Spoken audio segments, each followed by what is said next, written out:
Next episode में हम देखते हैं जॉनथन अपने घर पे पहुंचा है और वो अपनी मॉम को ये सब बताना चाहता है कि तुम सच बोल रही थी। तभी वहाँ पर उसका एक्स होता है, वो उसे बोलता है कि तुम अपनी मॉम को भ्रम में मत डालो, मैंने बहुत पहले ही उसे सही कर दिया है। तभी नेक्स्ट डे फ्यूनरल होता है और वो विल का फ्यूनरल कर रहे होते हैं, बट विल अभी ज़िंदा होता है और तभी बेकी भी काफ़ी ज़्यादा अपसेट होती है। और दूसरी तरफ उसे याद आ रही होती है कि उसका बेटा कितना अच्छा ड्राइंग करता था और वो उसके कुछ हसीन पलहे याद करके खुश होती है। और दूसरी तरफ हम देखते हैं चीफ बेहोश पड़े हैं और वो अचानक से होश में आते हैं और वो बाहर इधर उधर घूमते हैं और देखते हैं कि मैं यहाँ पर कैसे आ गया। और तभी वो अपने घर की तलाशी लेने लगता है और काफ़ी रिसर्च के बाद उसे पता चलता है कि उसके घर में एक माइक्रोफोन लगा था और वो उसे ढूंढ लेता है। नेक्स्ट सीन में हम देखते हैं कि फ्यूनरल के बाद नैन्सी जॉनथन से पूछती है कि तुमने अपनी मॉम को पूछा। वो बोलता है नहीं, वो पहले ही अपसेट है। और दूसरी तरफ हम देखते हैं हॉकिंस लैब वाले भी उनका पीछा कर रहे होते हैं। और तभी हम पार्टी में देखते हैं कि डस्टिन अपने सर से पूछता है कि अगर हमें अलग डायमेंशन में जाना होगा तो कैसे जा सकते। वो एक थ्योरी के बारे में बताता है और बोलता है कि हम इस तरह से जा सकते हैं। और तभी डस्टिन बोलता है कि हमने सर एक प्रोजेक्ट करना है, इसलिए ये सब पूछ रहे थे। दूसरी तरफ हम देखते हैं कि पुलिस वाले चीफ के पास पहुंचे हैं और वो उसे केस के बारे में बताते हैं। तभी चीफ बोलता है ठीक है, मैं कर लूँगा, तुम यहाँ से जाओ। चीफ काफ़ी ज़्यादा डरा हुआ होता है और उसे अब हाइकिंग स्लेब के बारे में सब कुछ पता होता है। और तभी दूसरी तरफ हम देखते हैं कि बेकी का एक्स उस टूटी हुई दीवार को सिल रहा होता है और तभी बेकी अब उसके साथ खुश होती है और वो कुछ पकाने जाती है। और तभी नेक्स्ट सीन में हम फिर से देखते हैं उन 3 बच्चों को और तभी माइक बोलता है कि हम उस डायमेंशन में जा सकते हैं। और तभी डस्टिन बोलता है कि हम इस जुगाड़ से उसको ढूंढ सकते हैं, ये हमें उसके दरवाजे तक ले जाएगा। और तभी दूसरी तरफ हम देखते हैं बेकी को स्टाम्प पेपर मिल चुका होता है। और तभी दूसरी तरफ हम नैन्सी को भी देखते हैं, वहाँ पर स्टीव पहुँचा है और वो उसे बोलता है कि क्या हम दोनों पिक्चर देखने जा सकते हैं।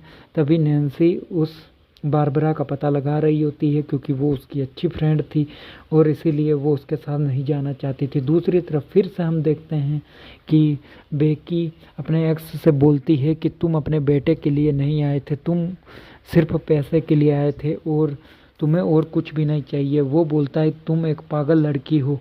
और तभी वो बोलती है कि मेरे घर से बाहर निकल जाओ। दूसरी तरफ हम देखते हैं डस्टिन अपने प्लान के मुताबिक विल को ढूंढते हुए उस रास्ते की तरफ जा रहा होता है। और दूसरी तरफ फिर से हम देखते हैं कि हमारी 11 को याद आ रही होती है कि किसी को कैसे ढूंढा जाता है। वो काफ़ी ज़्यादा डरी हुई होती है क्योंकि उसे वो डरावने पल फिर से याद आ रहे होते हैं। और तभी वो माइक को बोलती है मैं काफ़ी ज़्यादा थक चुकी हूँ, हमें अब वापस जाना चाहिए। माइक बोलता है बस थोड़ी ही दूर रह गए हैं। दूसरी तरफ फिर से हम देखते हैं नैन्सी और हमारे जॉनथन भैया उस राक्षस को ढूंढने के लिए निकले होते हैं और नैन्सी अपने बारे में बताती है और जॉनथन भैया अपने बारे में। दूसरी तरफ फिर से हम देखते हैं कि चीफ बेकी के पास पहुंचा है और तभी फिर से हम डस्टिन का प्लान की तरफ देखते हैं और डस्टिन बोलता है हम घूम फिर कर वहीं क्यों आ जा रहे हैं। तभी लूकिस भैया 11 पे चढ़ जाते हैं और बोलते हैं कि तुम अपने जादू से हमारे इस प्लान को ख़राब कर रही हो। तभी वो बोलती है नहीं, मैं ख़राब नहीं कर रही हूँ। वो रोने लग जाती है। और दूसरी तरफ फिर से हम थॉमसन जो चीफ भैया को देखते हैं, वो ने बेकी को बोलने के लिए मना करता है और वो उसके घर में फिर से ढूंढने लगता है, बट उसे कोई भी माइक्रोचिप नहीं मिलती। दूसरी तरफ हम देखते हैं माइक और लूकस में आपस में फाइट हो जाती है क्योंकि माइक चाहता है कि 11 बिल्कुल सही है। और तभी वो दोनों लड़ रहे होते हैं और तभी ने 11 लूकस को उठाकर फेंक देती है। और ये देखकर डस्टिन काफ़ी ज़्यादा हैप्पी होता है क्योंकि हमारी 11 को फिर से वही बातें याद आ रही होती है क्योंकि उसके डैड ने जो उसे प्रैक्टिस में सिखाई थी और तभी उसे पता होता है ये सब मेरे कारण ही हो रहा है।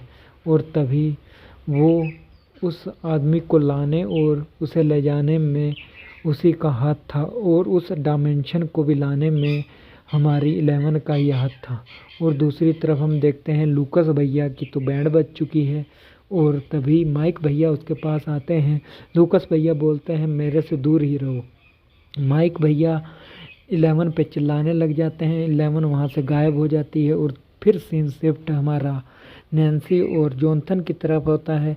नैन्सी इधर उधर अकेली भटक रही होती है, और वो बारबरा चिल्ला रही होती है, और सामने एक जानवर मरा हुआ पड़ा होता है। और तभी अपने जॉनथन भैया उसे गोली मारने लगते हैं, बट वो राक्षस एकदम से उस बॉडी को खींच के ले जाता है, और वो उसका पीछा करते हुए उस बॉडी की तरफ जाते हैं, बट वो बॉडी उन्हें नहीं मिलती। और तभी वो दोनों एक दूसरे से अलग हो जाते हैं, और काफ़ी ज़्यादा अंधेरा होने की वजह से नैन्सी बेटी को एक पेड़ दिखाई देता है, और वो पेड़ खुला हुआ होता है, और उसी में से दरवाज़ा होता है।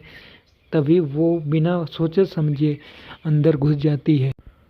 वो अंदर चली जाती है, और दूसरी तरफ हम जॉनथन को देखते हैं।